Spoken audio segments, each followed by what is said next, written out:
उसका क्षेत्र को बढ़ा दिया, जिससे हमें और ज्यादा दिक्कत हो, है हम बच्चों को याद करने में, पढ़ने में, सब चीज में दिक्कत हो। तो कैसे हैं आप लोग? आज हम बात करेंगे जीव जगत में विविधता के बारे में। अब तक की ज्ञात जो वर्णित स्पीसीज मतलब जाति है वो 1.7 मिलियन से लेकर 1.8 मिलियन तक है।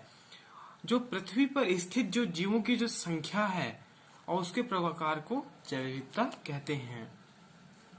प्रत्येक जीव का एक मानक नाम होता है, ठीक है, जिससे वह उसी नाम से सारे दुनिया में जाना जाता है। इसको क्या कहते हैं हम? नाम पद्धति कहते हैं। फिर लेकिन जो नाम पद्धति तभी संभव है जब उस जीव का सही सही वर्णन हमें ज्ञात हो और हम जानते हो कि यह नाम किस जीव का है। इसी पहचानना कहते हैं, ठीक है। हम किसी चीज को पहचान लिए तो इसे पहचानना कहते हैं। तो ये नाम कौन रखेगा? तो इसके लिए ICBN बनाया गया, जिसका फुल फॉर्म है international code of botany nomenclature. ये पौधों का नाम रखता है, वैज्ञानिक नाम, ठीक है, जो सारे विश्व में जाना जाता है। अब इंसानों मतलब प्राणी लोग के लिए जो नाम रखा कौन? तो इसके लिए ICZN रखा गया। इसका क्या नाम फुल फॉर्म है? International code of geology nomenclature, ठीक है, ये बनाया गया। तो अब इसमें बात निकल के आती है कि अब नाम कैसे रखें, वैज्ञानिक नामांकन कैसे करें। तो जो प्रत्येक नाम के दो घटक होते हैं, मतलब दो चीज होती है, इसमें दो चीज मिली होती है। जैसे कि इंसान बनता है तो इसमें 5 चीज मिली होती है, तो इसमें 2 चीज मिली है। पहले शुरू में होता है वंशानाम, फिर होता है जाति संकेत, ठीक है। जैसे मेरा नाम अगर यीशु सिन्हा है तो यीशु मेरा वंश हो गया और सिन्हा मेरा जाति हो गया, ऐसे टाइप का। फिर चूंकि 2 घटक हैं इसलिए से द्विपद नाम पद्धति कहते हैं। 2 घटक द्विपद नाम पद्धति, ठीक है। इस नामांकन प्रणाली को कैरोलस लीनियस ने सुझाया था। ये कैरोलस लीनियस कौन था? इसने क्या किया था, जो आम है ना उसको अपना उसका वैज्ञानिक नाम दिया था। तो इसका जो उदाहरण है वो इस प्रकार है कि मैंजीफेरा इंडिका, ठीक है, आम का वैज्ञानिक नाम है। तो इसमें जो वंश नाम क्या है? मैंजीफेरा, और इंडिका इसकी जाति को दर्शाता है। नाम पद्धति के अन्य सार्वजनिक जो नियम है वो कुछ इस प्रकार के हैं कि जो जैविक नाम है उसे हमेशा लैटिन भाषा से लिखा जाएगा, चाहे वो कहीं का भी हो, कहीं से उसका उद्भव हुआ, मतलब उसको ढूंढा गया हो, वो हमेशा तिरछे अक्षरों में लिखा जाएगा, ठीक है। और इसे अगर वो कहीं से अफ्रीका से भी अगर उस नए जीव को खोज किया गया है तो इसे लैटिन भाषा में व्युत्पन्न मतलब दोबारा से उत्पन्न करके समझाया जाता है। और जो जैविक नाम में पहले शब्द जो होता है वंशा नाम और दूसरा शब्द है वो जाति संकेत पद होता है, ठीक है, जैसे हमने बताया था। अब जो जैविक नाम को हम जब हाथ से लिखते हैं, ठीक है, अब ऐसा तो नहीं है हमेशा हमारे पास कंप्यूटर या फिर टेक्स्ट राइटर होगा जिससे हम लिखते रहेंगे, ठीक। तो जब हाथ से लिखते हैं तो दोनों शब्दों को अलग अलग लिखते हैं, ठीक, और उसे रेखांकित कर देते हैं। और जो छपाई में लिखते हैं तो उसे तिरछा लिखते हैं। ये क्या है? रेखांकन है। और उनके जो लैटिन शब्द है उसका उद्भव को दिखाता है कि लैटिन शब्द है। फिर जो बात है कि पहला अक्षर जो वंश नाम को बताता है वह बड़े अक्षरों में लिखा था, मतलब छोटे मियाँ बड़े मियाँ यहाँ भी चलता है, ठीक है। और जब जाति संकेत पद को लिखते हैं छोटे लिखते हैं, जैसे मैंजीफेरा इंडिका से हम देख सकते हैं। फिर जो जाति संकेत पद है नी, जाति संकेत पद के बाद में लेखक का नाम लिखा जाता है। लेखक कौन? ऑथर। ऑथर जो कौन होता है? जो उस चीज की खोज करता है। जैसे लिनियस ने की थी आम के वैज्ञानिक नाम की खोज की थी, तो उसको हम क्या लिखेंगे? मैंजीफेरा इंडिका लीन, और उसे छोटे रूप में लिखा जाता है, ठीक है। लीन मतलब कौन? लीनियस। तो इसका क्या लिखा? इसका अर्थ है कि सबसे पहले स्पीसीज का वर्णन लीनियस ने किया था। फिर आता है वर्गीकरण, है नी, सभी को बांटना जरूरी है।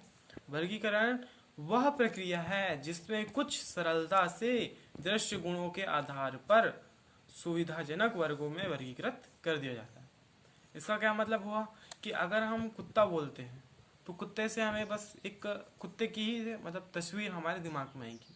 और कुत्ता बोलेंगे और बिल्ली की तस्वीर आ जाए, ऐसा हो नहीं सकता, है नहीं। तो हमने उसको कुछ गुणों के अंतर से हमने उसको वर्गीकृत कर दिया है। तो गुणों के आधार पर सभी जीवों को विभिन्न टैक्सा में वर्गीकृत कर दिया जाता है। अब ये टैक्सा क्या है? टैक्सा एक प्रकार का हम कह सकते हैं विधि है, ठीक है, वर्गीकृत करने का। अब इस प्रक्रिया को हम वर्गीकी कहते हैं। जो टैक्सा है ना, इसी का प्लूरल हिंदी मतलब हिंदी अर्थ है वो वर्गीकी है। प्रकार रचना कोशिका की रचना, विकासीय प्रक्रम तथा जीवों की पारिस्थितिक सूचना आवश्यक है और ये आधुनिक वर्गीकरण का अध्ययन का आधार है। ठीक है, कौन कौन से जो हमारे आधुनिक अध्ययन मतलब जो अभी हम लोग किसी भी जीव को जब बांटते हैं तो उसकी प्रकार की रचना कैसी, कोशिका की रचना कैसी है, वो प्रोकैरियोटिक है कि यूकैरियोटिक है, उसके विकास से संबंधी कहते हैं, पहले बंदर था फिर इंसान बना। और वो जीव की पारिस्थितिकी मतलब जो उसका आसपास का वातावरण है वो पानी में रहता है कि ऐसी खुले स्थलीय चर है कि जलस्तर चर है, ऐसे सब चीजों को ध्यान में रखकर उसका वर्गीकरण किया जाता है। अब जब हम बात कर रहे हैं अभी की, तो पहले के भी देख लेते हैं कि कैसा था कि आदि मानव ने विभिन्न जीवों को कैसे वर्गीकृत किया। तो उसने उपयोग के आधार पर वर्गीकृत किया। ठीक है, जैसे गाय बैल था तो उसको पहले से हम कुछ बोलते होंगे, तो पहले उसके उपयोग के आधार पर उसको वर्गीकृत किया। फिर मानव विभिन्न प्रकार के जीवों के विषय में जानने का और विविधता सहित उनके अध्ययनों में रुचि लेता रहा है। सही बात है। अध्ययन की इस शाखा को वर्गीकरण पद्धति सिस्टेमैटिक्स कहते हैं। ठीक है, इसको आप ये समझ सकते हो कि वर्गीकरण पद्धति क्या है। तो मतलब आपको बस यहाँ पर ये याद रखना है कि जो वर्गीकरण पद्धति को हम सिस्टेमैटिक्स कहते हैं। ठीक है, इसका ये हिंदी अर्थ है, मतलब ये इंग्लिश है ये हिंदी है। ठीक है, आप इसको बस इतना याद रखिए, कोई जरूरत नहीं है आपको बस समझाने के लिए। इसके बाद जो मेन टॉपिक आता है अपने की सिस्टेमैटिक्स क्या है। ठीक, तो सिस्टेमैटिक्स ये शब्द लैटिन शब्द सिस्टमा से आया है, जिसका अर्थ है कि जीवों को नियमित व्यवस्थित करना। आप लोगों ने सिस्टमैटिक रखो, अपने रूम को सिस्टमैटिक रखो, क्लासरूम सिस्टमैटिक रखो, अपने पढ़े दिमाग को सिस्टमैटिक रखो, ऐसा बहुत सारे शब्द सुने होंगे। सिस्टमैटिक का आप लोग खुद को अर्थ पता होगा कि व्यवस्थित रखो।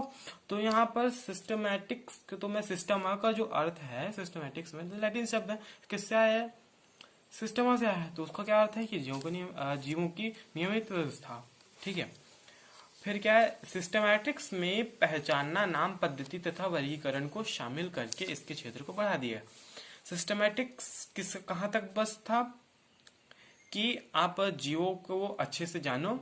ठीक है, मतलब गाय है तो उसके बारे में अच्छे से जानो कि वो क्या क्या कर सकते हैं और क्या करते हैं, क्या खाते हैं, क्या पीते हैं, कैसे हैं उनके, तो उसको पर जानो। अब उसको क्षेत्र को बढ़ाने के लिए हम इंसानों ने क्या किया, उसको पहचानना मिला दिया। ठीक है, फिर नाम पद्धति हमने उसमें जोड़ दी, फिर वर्गीकरण में जोड़ दिए। ठीक, वर्गीकरण कौन, फिर जाति, कुल, वंश, गण, ये सब जो है ना, ये वर्गीकरण फिर इसको हमने जोड़ दिया।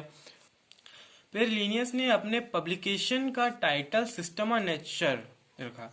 मैंने इसे 9th क्लास में सिस्टमा नेचुरी जहां तक पढ़ा था, लेकिन यहाँ पर लिखा है तो सही होगा।